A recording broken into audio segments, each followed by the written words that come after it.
have a rather impressive crew to pass along. I was trying to think of what we're normally doing at this time of year now that things are starting to open up, and I think normally I was sort of getting on the phone and trying to track down 8 or 12 of my good friends who are willing to sacrifice their groins and hamstrings for something called the Rice Lake Oilers Hockey Tournament. In which case we spend the better part of 72 hours as a team together doing things that we did when we were 19, when we fit usually 3 games of hockey in that 72 hours somewhere. So it would be nice to get back to the rink. It's nice to be back at the rink. It's nice to see faces again. A lot has changed in the last 3 years, and we're really glad you came out today to celebrate traditional and treaty territory of the Mississauga and Chippewa Nations, collectively known as the Williams Treaties First Nations, which include Curve Lake, Hiawatha, Alderville, Scugog Island, Rama, Beausoleil, Georgina Island First Nations. It always helps if you turn it on.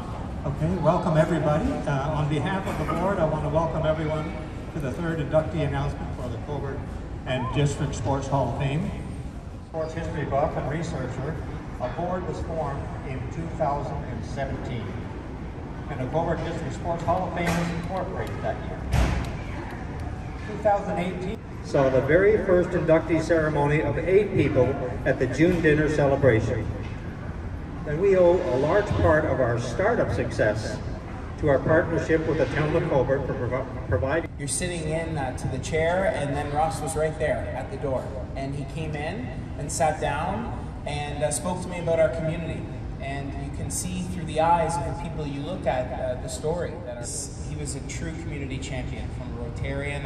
I wanted to focus my words a bit more on Ross because, of course, we lost a great man in our community this year. And so I'm incredibly grateful to have gotten to know Ross over the past number of years. I'm thankful for his seminal leadership in pushing sports in our community. It builds communities.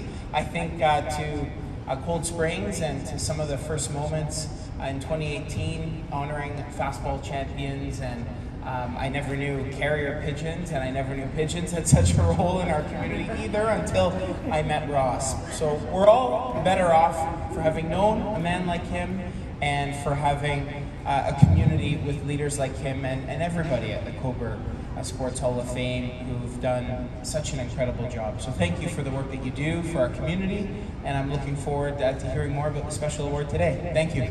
PCI West, Paul had never played a sport or been a member of any athletic team. Paul quickly discovered his sporting passion was basketball, but by no means was basketball his only sport.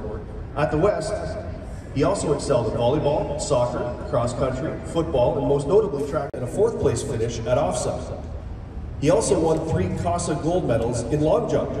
After graduating high school, Paul attended the University of Guelph, where in his final year, Paul played a significant role in helping the Griffins win the Canadian University.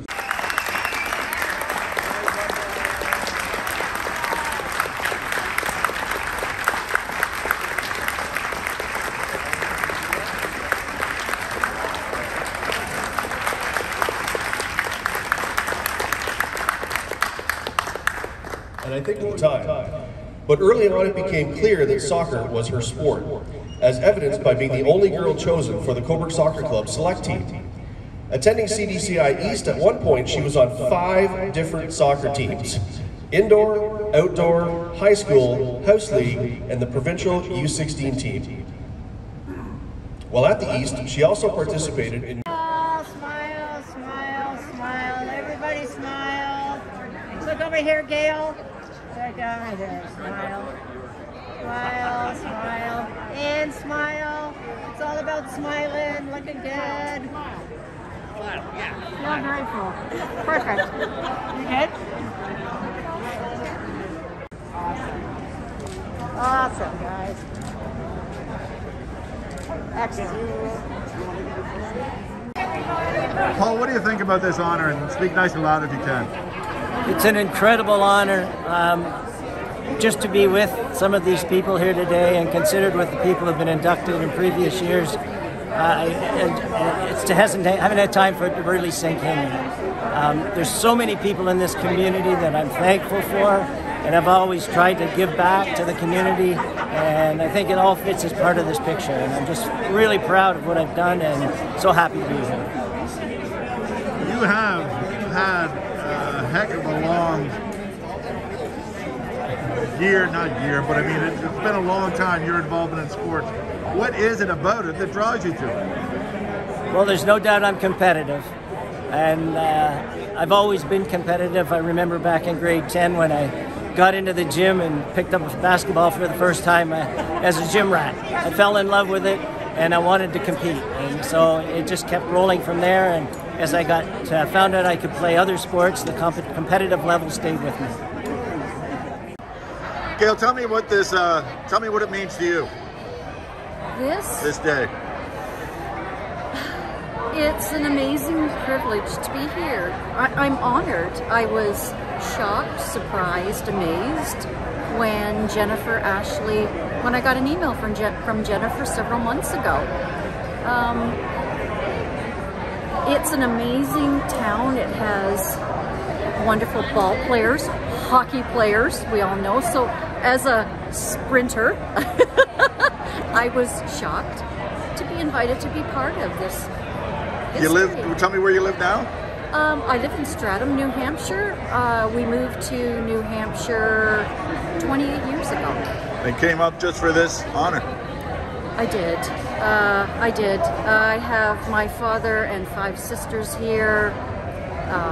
I wanted to be here. Jen said if you could possibly make it, we would love to have you. The weather was great. I pointed my car northward, and 9.5-hour drive later, I'm here. I did not want to fly because of obvious. How has the town changed since then? I'm sure it's changed a lot of ways, but I mean, the drive of the sports, I don't know whether you can tell, and maybe it's an open question, but I mean, the drive for the people that love sports will always be there, I think. In other words, you had the goal, or you had the drive for that. No matter what year it is, people that have that drive, I think instinctively will always be there. We'll always be there. Yeah, we'll always. How has it changed? I don't see it much. I'm usually with my father out on the horse farm that I was raised on.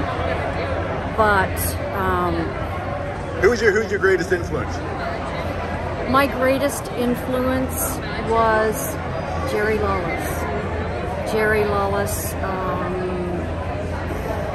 And why? Did he see something in you, or what? Some way, when I entered high school, Jerry Lawless sought me out. I had no self-confidence, really, that I could contribute much to track and field. I'd never been in a team sport. Horses were my life. Horses were my first passion. My horse was born on our farm when I was 6 years old.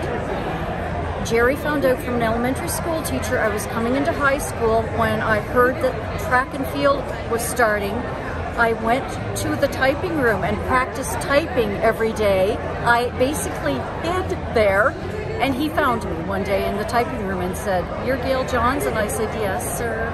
And he said, "I expect you out training with the track and field team tomorrow." And I said, "Okay, sir." And his belief in me, the values, it's emotional. He simply believed in me and drove me to do the best that I could do, just simply by his presence. All these years, it still gets you though. In my story, I did write, and it's true, like I am training now for the Senior Nationals in Fort Lauderdale in May, the end of May, and still, truly, as I step onto the track and settle into the starting blocks, Mr. Lawless is still with me. Amy, tell me, what would your dad think of all this? I'm guessing that he'd be, he wouldn't want the accolades, but he certainly deserves the accolades. You're right, Pete. Dad would be very humbled, very honored, and so proud with the people that are around in this class this year that are being inducted alongside him. Talk about his love for this town. Do you know why, or it was more than a passion? Born and bred in him. He could still tell you the paper route he did as a boy. He could tell you who lived in what house. it was his passion to keep track of things in this town and the people and the happenings. What about the Sports Hall of Fame, Rory? What about the Sports Hall of Fame? Once he got onto that, there was no stopping him? There absolutely wasn't.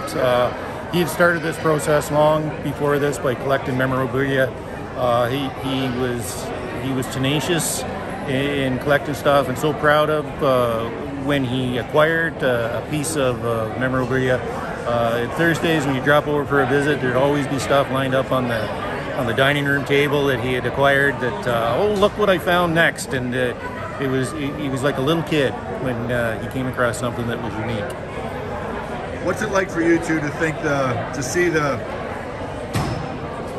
the end result of his work? It must be every time you come in here, I'm guessing you must be extremely proud.